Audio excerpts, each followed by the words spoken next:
जननी जय गो माता, विश्वकारिणी जय गो माता, विश्वउद्धारिणी जय गो माता, विश्वउद्धारिणी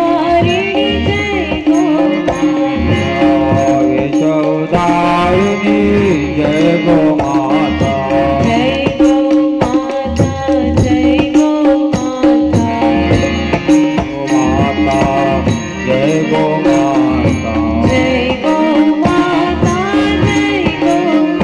जय गो माता, जय गो माता, ब्रह्मसुता जय गो माता, जन्मसुता जय गो माता,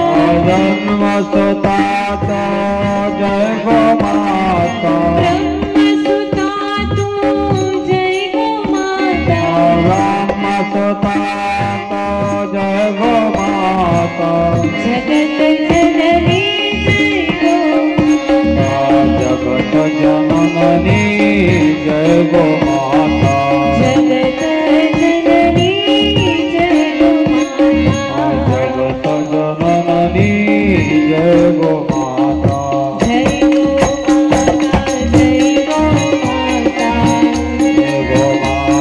जय गो माता, जय गो माता, जय गो माता, जय गो माता, जय गो माता, जय गो माता, जय गो माता, जय गो माता, जय गो माता, जय गो माता, जय गो माता, जय गो माता, जय गो माता, जय गो माता, जय गो माता। नमो गोप्यः श्रीमतीभ्यः सौरभेभ्यः च नमो ब्रह्मसुताभ्यश्च पवित्राभ्यो नमो नमः, पवित्राभ्यो नमो नमः।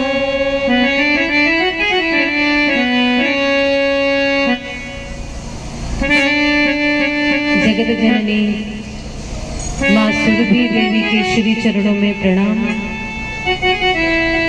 सद्गुरुदेव श्री अखंडानंद सरस्वती महाराज के श्री चरणों में प्रणाम करिए। संत वर्य श्री जयानंद सरस्वती महाराज के चरणों में वंदन करें। व्यासासन पर विराजमान व्यास स्वरूप संत श्री केशवानंद बापू जी को भी प्रणाम करते हैं और आपके हृदय में जो परमात्मा स्वरूप है उनको भी प्रणाम करते हैं।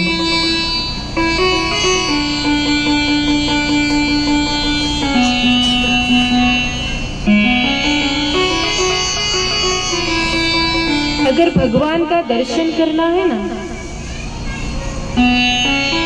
तो योगी कहते हैं, साधक कहते हैं, शास्त्र भी कहता है कि भाई ध्यान करो, मन को एकाग्र करो, अपनी सुरता को साधो तो ईश्वर हमें दर्शन देंगे। शास्त्र से कहते हैं कि तो ही ईश्वर का दर्शन होगा, भाई हृदय में उसका भाव प्रकट होगा। हमारा हृदय, हमारी सुरता एक रूप होगी तभी ईश्वर का दर्शन होता है। पर हमारी गौ माता इतनी कृपालु है, इतनी दयालु है, ना ध्यान लगानी पड़ता है, ना सुरता लगानी पड़ती है, अपने आप दर्शन देने के लिए सामने आ जाती है।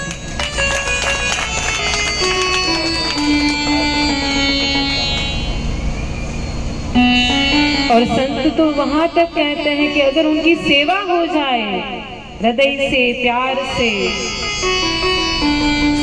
तो भगवान श्री कृष्ण जो गौ माता के लिए गोपाल बने हैं वो हमें दर्शन देने के लिए आते हैं। तो ये गौ माता है जो साक्षात इस धरती की एक साक्षात देवी है, जो हमें जीवन भर हमारा कल्याण करने के लिए हमें दर्शन देती है। अगर वही गौ माता की जो सेवा है, जो भक्ति है, उसका भाव अगर हृदय में प्रकट हो जाए, उसके प्रति हृदय में प्रेम प्रकट हो जाए, तो ही हम उसे पा सकते हैं। बाकी हमारे सामने एक प्राणी तो है ही, 4 पैर वाला, 1 पूंछ वाला, 2 सींग वाला, पर जब हृदय में प्रेम प्रकट होता है, भाव प्रकट होता है, तभी हमें उस सामने वाले प्रतीक में ईश्वर का दर्शन होता है, ईश्वरी तत्व का दर्शन होता है। और जब ये दर्शन करते करते हित की भावना प्रकट हो जाए हृदय में, तो ही हम सेवा कर पाते हैं। और हित की भावना प्रकट होने के बाद खाली हम विचार करते रहे कि भाई गौ माता के लिए भाई इतना करना चाहिए, ये होना चाहिए, वो होना चाहिए, तो ये काफी नहीं है। हृदय में हित की भावना प्रकट हो गई, फिर वो भावना को प्रबल करना है, और प्रबल होने के बाद जब सेवा होती है तब उसका पूरा फल हमें प्राप्त होता है।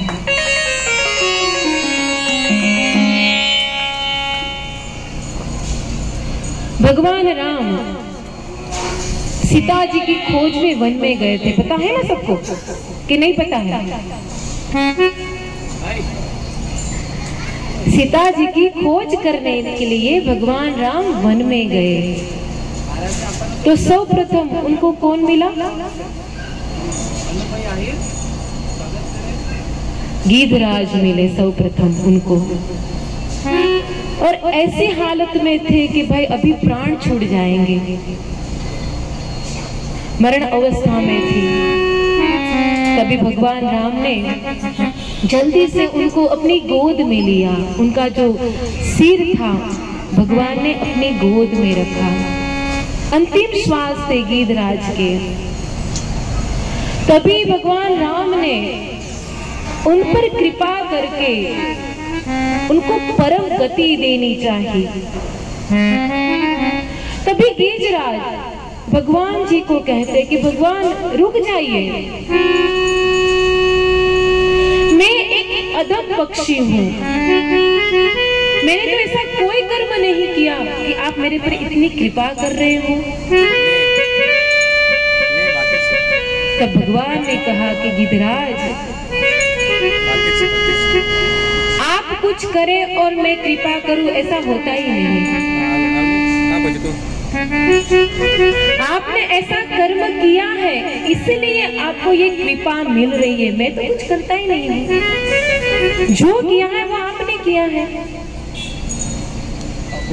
तो गीधराज ने कहा कि भगवान क्या किया मैंने, अंतिम श्वास अभी ले रहा हूँ, मेरी एक ऐसी भावना थी कि मैं माँ सीता जी को बचा लूं, उनके लिए कुछ करूं, पर मैं कुछ नहीं कर पाया, और माँ सीता को रावण लेके चला गया। क्या किया मैंने? कुछ भी तो नहीं किया मैंने। तब भगवान राम ने कहा कि गिद्धराज, भले आपने कुछ नहीं किया, पर ये बताइए कि आपके हृदय में आपकी माता सीता को बचाने की भावना तो थी ना?